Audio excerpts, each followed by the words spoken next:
कैसे हो? देखो सर बोल रहे थे कि कुछ लोग नहीं आए, वो अच्छी बात हो, अगले साल फिर आएगा क्योंकि हमें तो इस चीज का पता है। अब देखो 2-3 बात बता रहा हूँ, आपसे 2 चीज मांगने आया हूँ आज। पहली चीज, पैसे नहीं मांगना, ठीक है?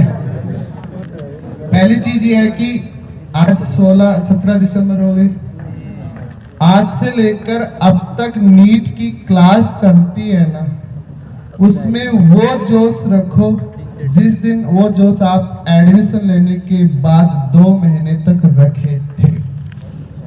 सबसे बड़ी बीमारी हमारे रिपीटर्स में यही है कि लास्ट में हम टूट जाते हैं। तो आप कुछ मत सोचो, आप जो ये 1.5 महीने की क्लास चलेगी उसमें 100% अपनी प्रेजेंस दे दीजिए, सिलेक्शन के चांस बढ़ेंगे ना कि घटेंगे। क्योंकि तुम आज टूट जाओगे तो बेटा फरवरी, मार्च, अप्रैल 3 महीने में भी कौन टूटेगा? भाई सीधी सी बात, आप सोच रहे हो कि हम घर पे रहकर सेल्फ स्टडी कर लेंगे। बेटा 15 साल हो गए पढ़ते हुए, की क्या आज तक? भाई हम बात करें, सेल्फ स्टडी करें, मैं वो कर लेंगे, उसका कर लेंगे, उसका कर लेंगे, क्या हुआ क्या? जब नहीं हुआ है तो फालतू टेंशन क्यों ले रहे हो?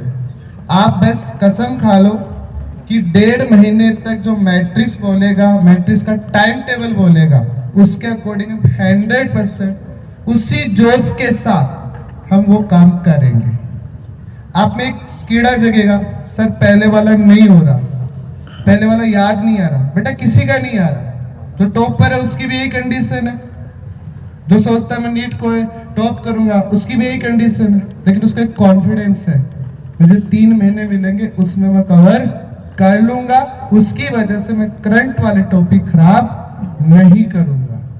ये चीज आप कर लो बेटा, कसम खा लो कि 1.5 महीने हमें उसी जोश के साथ। देखो बेटा आप एडमिशन ले थे तो कितना जोश था, कितने आप ट्यूशन प्रैक्टिस करते थे, उसी प्रैक्टिस के साथ एक बार फिर से वो जिंदगी ले आई। इस बार प्लस पॉइंट ये कि उस टाइम फीस देकर मोटिवेशन लेके आया था, इस बार हम काम करके मोटिवेशन लेके आएंगे। समझ रहे हो? समझ रहे हो मेरी बात? एक बात बताता हूँ, हमेशा बताता हूँ, सबसे बड़ा मोटिवेशन होता है, आपको पता है, हमारा बाप पापा जिंदगी में 2 बार होता है। एक बार जब आप सिलेक्ट होंगे तब रोएगा, और एक बार जिंदगी भर कोने में बैठ के अकेला रोएगा। अब पापा को रुलाना कैसा है आपके हाथ में है, और जब सिलेक्ट होके आप रोओगे, पापा एक आपके सामने रोएंगे कि मजे आ गए, वो सबसे बड़ी पापा की खुशी है, वही सबसे बड़े पापा का गिफ्ट है। इसके अलावा बेटा कोई गिफ्ट नहीं है। तुम चाहे कुछ भी कर लो, आप कितना काम कर लो और आप कुछ दे रहे हो, कोई फर्क नहीं पड़ता, लेकिन बाप को सामने रुलाना सबसे बड़ा गिफ्ट होता है। वो गिफ्ट बेटा हर कोई इंसान नहीं देता है बेटा, समझ रहे हो? एक चीज तो ये ध्यान रखना।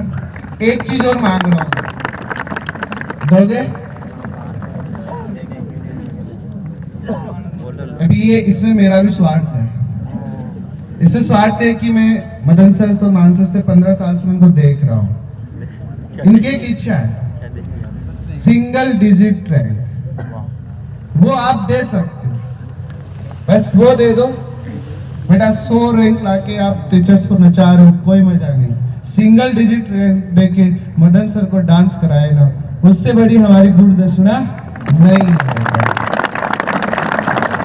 और इसका एक उपाय है, कुछ मत सोचो, इन 45 दिन में जो मैट्रिक्स का टाइम टेबल बोलता है उसके अकॉर्डिंग काम करते रहो। इसके अलावा यदि आप सोचते हो कि हम वो कर लेंगे, वो कर लेंगे, बेटा आज तक हुआ ही नहीं है, तो क्यों तुम कहां से कर लोगे? मैं सोच लूं मैं ऐसे करा दूं, ऐसे करा दूं, नहीं होगा बेटा। सिलेबस तो तभी होगा जो पढ़ाऊंगा।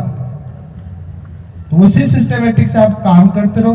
3 महीने का टाइम बहुत होता है बेटा, 3 महीने में बहुत ज्यादा सिलेबस कवर हो जाता है। पीछे का जो बैकलॉग छूट गया है, छूटे रहने दीजिए। आरटीएस में जितना आपसे कवर हो रहा है उतना कवर कर लीजिए, फालतू की टेंशन मत लीजिएगा। एक छोटी सी बात बताते हैं, हम माइनर आरटीएस देते हैं, मार्क्स कम हो जाते हैं, फिर हमारी पढ़ाई कम हो जाती है। एक बात बताओ, पढ़ने से कम नंबर बढ़ जाते हैं क्या? बढ़े क्या? तो आप पढ़ो क्या? आपका काम है 6 घंटे पढ़ना, 6 घंटे क्लास का पढ़ना ज्यादा से ज्यादा, और 2 घंटे आप डेली आरटीएस का पढ़ो। तुम लोग सबसे बड़ी गलती क्या करते हो? माइनर की क्लास चल रही, क्लास में आप जैसे ये वीक आरटीएस, अगले वाला आरटीएस का वीक है, तुम 5-6 घंटे घर पे आरटीएस का पढ़ते हो, किसके लिए? मार्क्स आ जाए, रैंक आ जाए। लेकिन बेटा आप वो सबसे बड़ी गलती कर रहे हो, क्लास का छोड़ रहे हो। फिर वही रोना आप बेटा अगले वीक में माइनर के लिए लेके आते हो। तो एक वीक में माइनर आरटीएस का पढ़ते हैं तो कितना घंटा पढ़ते हैं? मैक्सिमम 18 घंटे। तुम डेली 1.5 घंटे फिक्स ही कर लो ना आरटीएस का, शाम को 10:30 से 11:30 तक 15 दिन पढ़ो बेटा, 22.5 घंटे आउटपुट निकलता है। फालतू की टेंशन खत्म आरटीएस की, आरटीएस अपने आप हो जाएगा।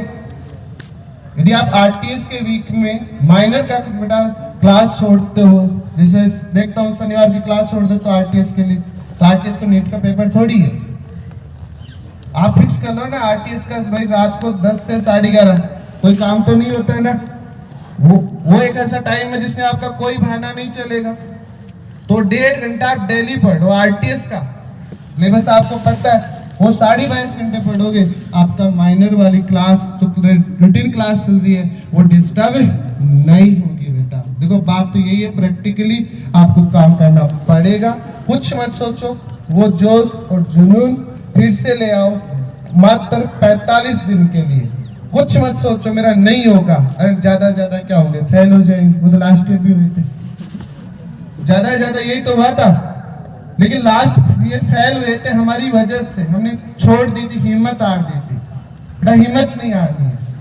यदि आपके पास सिलेबस नॉलेज रहेगा, सब कुछ रहेगा, तो कॉन्फिडेंस आज नहीं कल आ जाएगा। जैसे सर बोल रहे थे ये चिंगारी कब भी जग जाए, और बेटा कभी भी जग सकती है, लेकिन इसको जगा रखने के लिए बेटा जब दीपक जलता तो तुरंत आग नहीं पकड़ता, उसके चारों तरफ ऐसे करना पड़ता है बेटा, यानी उसको प्रोटेक्ट करना पड़ता, टाइम देना पड़ता है। जैसे भी छोटी सी एक बात बताता हूँ, अपने राजस्थान का नया सीएम बना भजन लाल, बना है ना, वो ऐसे नहीं बना। मैं उसकी कल वो देख रहा था, वो 2003 से 2008 में गांव का सरपंच था, वो पंचायत समिति का सदस्य, पार्षद, आगे लड़ने का चुनाव, उम्र हो गई है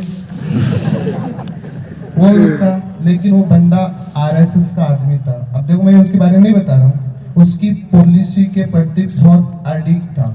उस पॉलिसी पे उसने 2003 से लेकर 2023 तक 23 साल तक उस सिस्टम के प्रति वो समर्पित रहा, उस सोच के प्रति समर्पित रहा, कि इतना समर्पित रहा 20 साल तक बेटा, 20 साल तक ऊपर तक अपनी पहचान बना दी कि मैं भी धरती पे हूँ। और बेटा जो लोग ऐसे कर लेंगे वो कर लेंगे, कोई पैसे वाला नहीं है, कुछ नहीं है, टिकट भी मिल गई और राजस्थान का मालिक बन गया।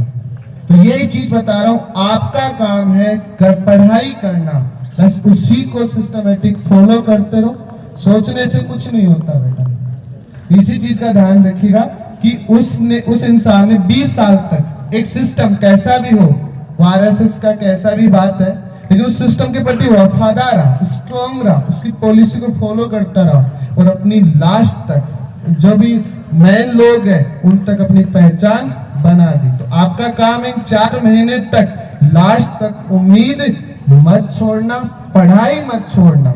पढ़ाई छोड़ने के अलावा यदि आप कोई काम करते हो, जैसे बहुत सारे बच्चे आते हैं, सर हम क्या करें, मार्क्स ही कम आ रहे हैं। तो बेटा मार्क्स कम आ रहे तो ये गलती आपकी नहीं है, आप अभी भी सिलेक्शन करा सकते हो। आप खुद सोचो, लास्ट ईयर पेपर कब हुआ था नीट का? सितंबर में हुआ था, नहीं हुआ था? नहीं, उससे लास्ट कोविड वाली बात कर रहा हूँ। तो सितंबर में पेपर हुआ, अगला पेपर महीने हुआ बेटा। लोगों का सिलेबस स्टार्ट हुआ था अक्टूबर में, और आज दिसंबर में तुम्हारा 90% 80% सिलेबस हो चुका है बेटा। वो लोग 6 महीने में 720 नंबर ला सकते हैं, तो तुम नहीं ला सकते कि 4 महीने में, जबकि आपके पास सिलेबस किया हुआ है। ये सोचो कि हमारे पास कितना है, उसको कैसे बढ़ाएं। ये मत सोचो पड़ोसन के पास क्या है, समझ रहे हो? अरे उसका क्या, अपना कौन जाता है बेटा, अपने पास कितना है बेटा। तो ये चीज है कि उसी के अकॉर्डिंग आप उसमें ऐड करते रहो, धीरे धीरे ऐड करते रहो, टाइम लगेगा लेकिन अच्छा रिजल्ट मिलेगा। अब दो चीज मांगी है आपको से मैंने, 1.5 महीने आप किसके अकॉर्डिंग काम करोगे, मैट्रिक्स के टाइम टेबल के अनुसार। और एक वो सपना जो हम 15 साल से देख रहे हैं, जब हम पढ़ते थे तभी देखा था कि मदन सर मान सर को सिंगल डिजिट रैंक पे डांस करवाना है, उससे बड़ी हमारी कोई गुरु दक्षिणा नहीं है बेटा। तो ये दो चीजों के लिए मैं आपके लिए ऑल द बेस्ट, ध्यान रखना। और अब मैं आपके साथ